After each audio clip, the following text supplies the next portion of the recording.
kita nak tengok sama ada switch ni masih boleh digunakan atau tidak. So caranya ialah kita cuba pasang dia begini. Alright. Okay, nampak ya? Pasang dia begini dan kita switch on. So switch on, switch off, switch on, switch off. Okay, nampaknya switch ni masih boleh digunakan. Dan macam mana pula kalau kita nak test ni bulb bulb lampu, dia ada high beam dengan low beam. So kalau kita tengok dekat kaki dia ada dua lah, low beam dengan high beam. So kita akan test peralatan ni. Kita tengok, nampak dia memberi bacaan dan juga memberi bacaan, bermaksud bulb ni masih boleh digunakan lagi. Dan seterusnya kita juga boleh check sama ada kadang-kadang wire di rumah kita tu ataupun pendawaian yang kita buat tu sama ada terputus di tengah atau tidak. So kalau kita cuba ni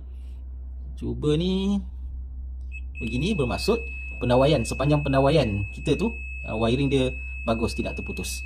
Okey, seterusnya, jom kita try battery pula.